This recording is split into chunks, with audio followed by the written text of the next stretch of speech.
रामनाथ कोविंद जी,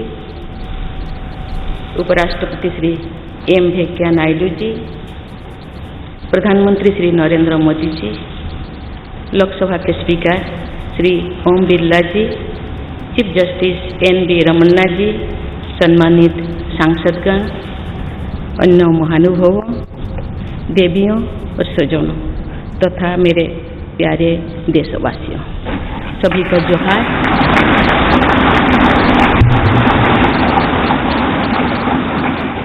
भारत के सर्वोच्च संवैधानिक पद पर निर्वाचित करने के लिए मैं सभी सांसदों और सभी विधानसभा सदस्यों का हार्दिक आभार व्यक्त करती हूँ। आपका मत देश के करोड़ों नागरिकों के विश्वास की अभिव्यक्ति है। मैं भारत के समस्त नागरिकों की आशा आकांक्षा और अधिकारों की प्रतीक इस पवित्र संसद से सभी देशवासियों का पूरी विनम्रता से अभिनंदन करता हूँ।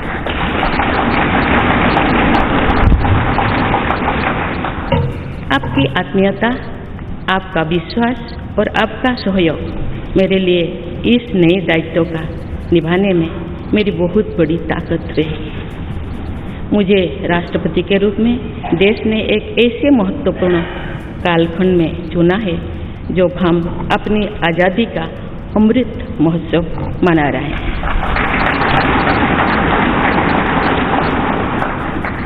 आज से कुछ दिन बाद ही देश अपनी स्वाधीनता के 75 वर्ष पूरी करेगा। ये भी एक संयोग है कि जब देश अपनी आज़ादी के 50वें वर्ष का पर्व मना रहा था, तभी मेरे राजनीतिक जीवन की शुरुआत हुई थी। और आज आज़ादी के 75वें वर्ष में मुझे ये नया दायित्व मिला है।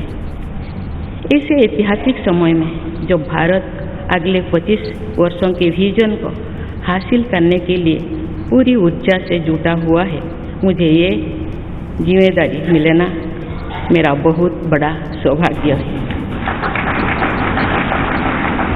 मैं देश की ऐसी पहली राष्ट्रपति भी हूँ जिसका जन्म आज़ाद भारत में हुआ है।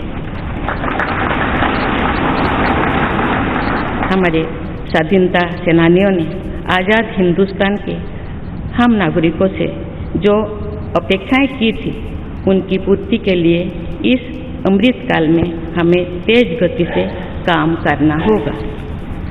इन 25 वर्षों में अमृत काल की सिद्धि का रास्ता 2 पटरियों पर आगे बढ़ेगा, सबका प्रयास और सबका कर्तव्य। भारत के उज्जवल भविष्य की नई विकास यात्रा हमें सबके प्रयास से करनी है, कर्तव्य पथ पर चलते हुए करनी ही है। कल यानी 26 जुलाई को कारगिल विजय दिवस भी है। ये दिन भारत की सेनाओं के शौर्य और संयम दोनों का ही प्रतीक है। मैं आज देश की सेनाओं को तथा देश के समस्त नागरिकों को कारगिल विजय दिवस की अग्रिम शुभकामनाएं देती हूँ। देवियों और स्वजनों, मैंने अपनी जीवन यात्रा पूर्वी भारत में ओडिशा के एक छोटे से आदिवासी गांव से शुरू की थी। मैं जिस पृष्ठभूमि से आती हूँ, वहाँ मेरे लिए प्रारंभिक शिक्षा प्राप्त करना भी एक सपने जैसा ही था, लेकिन अनेक बाधाओं के बावजूद मेरा संकल्प दृढ़ रहा और मैं कॉलेज जाने वाली अपने गांव की पहली बेटी थी।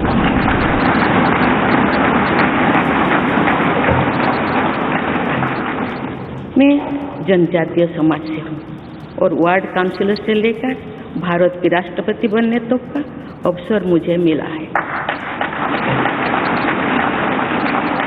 ये लोकतंत्र की जननी भारतवर्ष की महानता है। ये हमारे लोकतंत्र की ही शक्ति है कि उसमें एक गरीब घर के पैदा होने बेटी दूर सुदूर आदिवासी क्षेत्र में पैदा हुई बेटी भारत के सर्वोच्च संवैधानिक पद तक पहुंच सकती है। राष्ट्रपति के पद पहुंचना मेरी व्यक्तिगत उपलब्धि नहीं है, ये भारत की प्रत्येक गरीब की उपलब्धि है।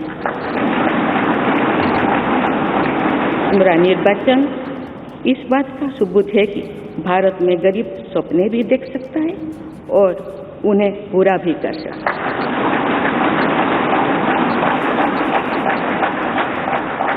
और ये मेरे लिए बहुत संतोष की बात है कि जो सदियों से वंचित रहे, जो जीवन विकास के लाभ से दूर रहे, वे गरीब, दलित, पिछड़े तथा आदिवासी मुझे ये अपना प्रतिबिंब देख सकते हैं।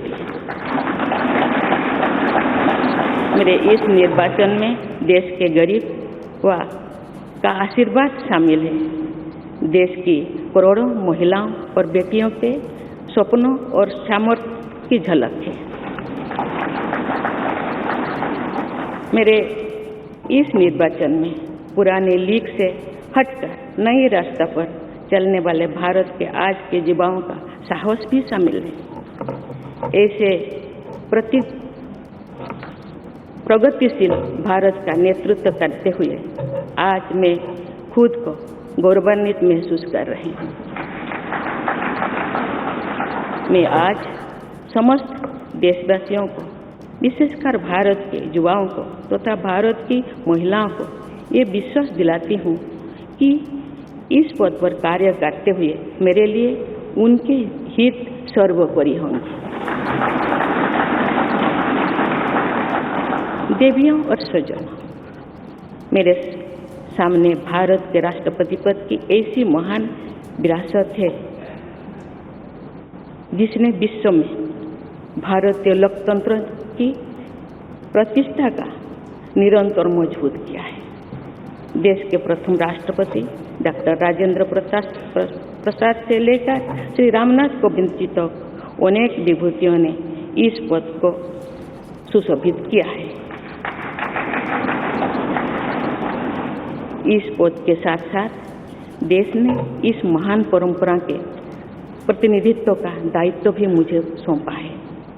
संविधान के आलोक में मैं पूरी निष्ठा से अपने कर्तव्य का निर्वहन करूंगी। मेरे लिए भारत के लोकतांत्रिक सांस्कृतिक आदर्श और सभी देशवासी हमेशा मेरे ऊर्जा के स्रोत रहेंगे।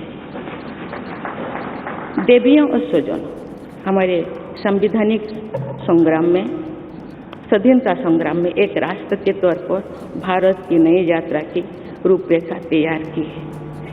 हमारा स्वाधीनता संग्राम उन संघर्षों और बलिदानों की अविरल धारा है जिसने आज़ाद भारत के लिए कितनी ही आदर्शों और संभावनाओं की सिंचा था।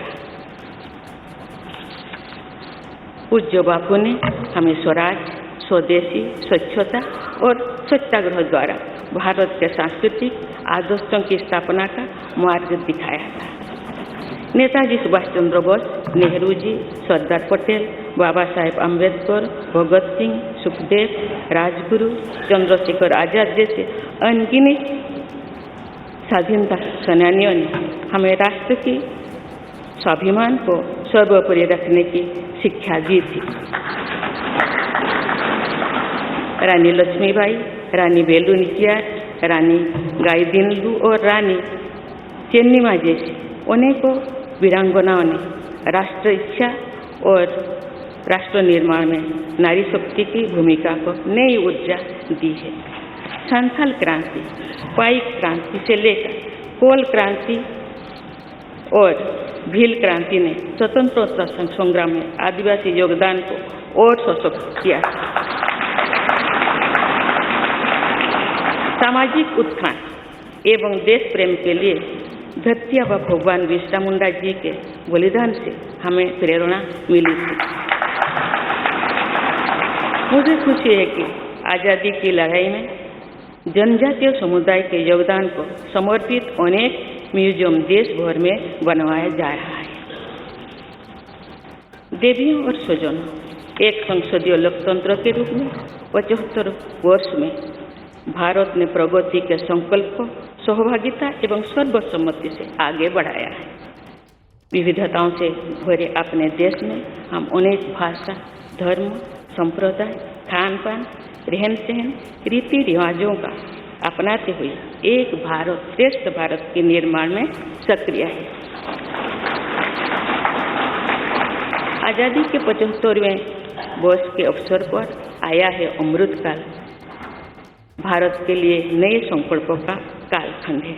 आज मैं इस नए युग के स्वागत में अपने देश को नई सोच के साथ तत्पर और तैयार देख रही हूँ। भारत आज हर क्षेत्र में विकास का नया अध्याय जोड़ रहा है। कोरोना महामारी के वैश्विक संकट का सामना करने में भारत ने जिस तरह का सामर्थ्य दिखाया है, उसने पूरे विश्व में भारत की साख बढ़ाया है।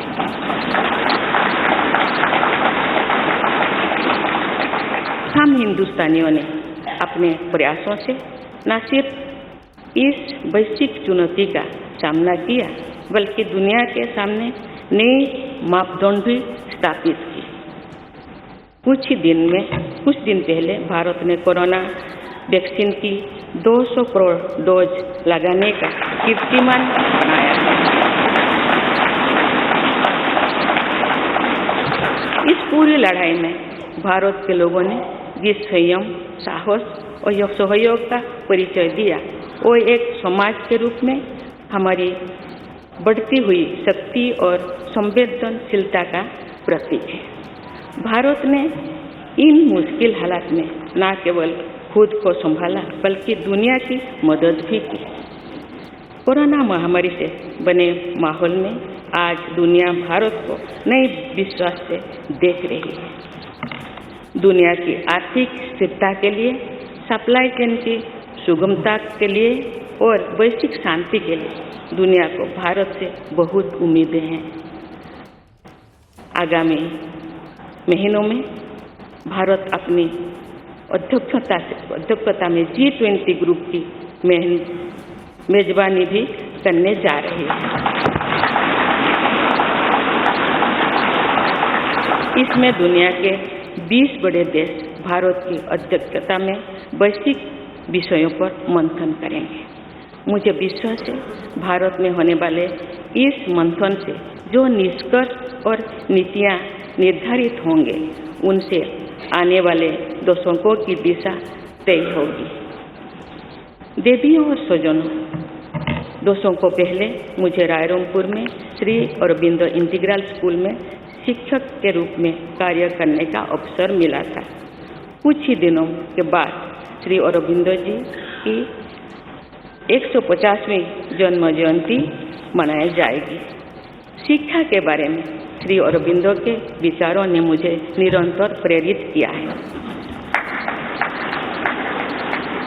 जन प्रतिनिधि के रूप में विभिन्न पदों पर कार्य करते हुए और फिर राज्यपाल के रूप में भी मेरा शिक्षण संस्थानों के साथ सक्रिय जुड़ाव रहा है।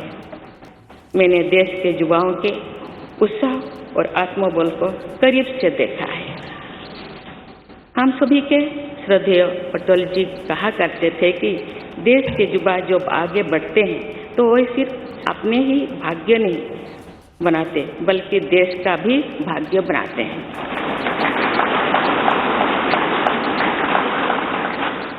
आज हम इसे सोच होते देख रहे हैं। वोकल फॉर लोकल से लेकर डिजिटल इंडिया तक हर क्षेत्र में आगे बढ़ रहा आज का भारत विश्व के साथ कदम से कदम मिलाकर औद्योगिक क्रांति 4.0 के लिए पूरी तरह भारत तैयार है। रिकॉर्ड संख्या में बन रहे स्टार्टअप्स में नए इनोवेशंस में दूर सुदूर क्षेत्रों में डिजिटल टेक्नोलॉजी की स्वीकार्यता में भारत के युवाओं की बड़ी भूमिका है। बीती वर्षों में भारत ने जिस तरह महिला सशक्तिकरण के लिए निर्णय लिए हैं, नीतियां बनाई गई है, इससे भी देश में एक नई शक्ति का संचार हुआ है। मैं चाहती हूँ कि हमारी सभी बहनें व बेटियां अधिक से अधिक सशक्त हो तथा वे देश के हर क्षेत्र में अपना योगदान बढ़ाती रहें। मैं अपने देश के युवाओं से कहना चाहती हूँ कि आप न केवल अपने भविष्य का निर्माण कर रहे हैं बल्कि भविष्य के भारत की नींव भी रख रहे हैं। देश के राष्ट्रपति के तौर पर मेरा हमेशा आपको पूरा सहयोग रहेगा। देवियों और सूर्यों, विकास और प्रगतिशीलता का अर्थ निरंतर आगे बढ़ना होता है, लेकिन साथ ही अपने अतीत का ज्ञान भी उतना ही आवश्यक है।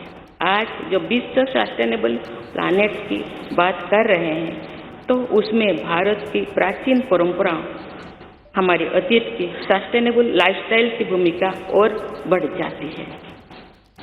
मेरा जन्म तो उस जनजातीय परंपरा से हुआ है जिसने हजारों वर्ष से प्रकृति के साथ तालमेल बनाकर जीवन को आगे बढ़ाया है। मैंने जंगल और जलाशयों के महत्व को अपने जीवन में महसूस किया है। हम प्रकृति से जरूरी संसाधन लेते हैं और उतनी ही श्रद्धा से प्रकृति से सेवा भी करते हैं। यहाँ संवेदनशीलता का आज वैश्विक अनिवार्यता बन गया है। मुझे इस बात की प्रसन्नता है कि भारत पर्यावरण संरक्षण के क्षेत्र में विश्व का मार्गदर्शक बन रहा है।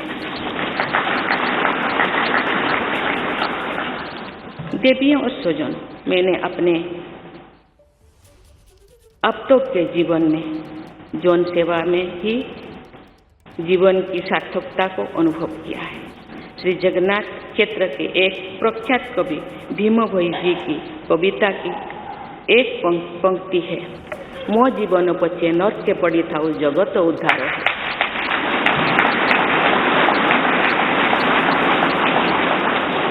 अर्थात अपने जीवन के हित और हित से बड़ा जगत कल्याण के लिए कार्य करना होता है। जगत कल्याण की इसी भावना के साथ मैं आप सब के विश्वास पर खरा उतरने के लिए पूरी निष्ठा व लगन से काम करने के लिए सदैव तत्पर रहूंगी। आइए हम सभी एकजुट होकर समर्पित भाव से कर्तव्य पथ पर आगे बढ़े तथा वैभवशाली व आत्मनिर्भर भारत का निर्माण करें। धन्यवाद। जय हिंद, जय।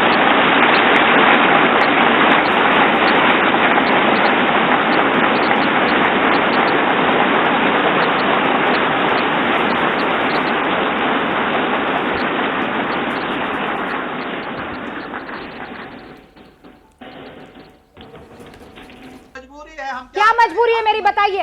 मैं अभी आपको बताती हूँ कि मैंने ओए होए होए होए नमकीन के चटकारे लेते हुए टकटकी मार के डिबेट शो को पॉज रिपीट कर कर के देख रहे हैं जोगिंदर जी। इनकी तरह आप भी देखें अपनी फेवरेट डिबेट्स को रिपीट कर और डाउनलोड कीजिए एबीपी लाइव ऐप अपने स्मार्ट टीवी पर।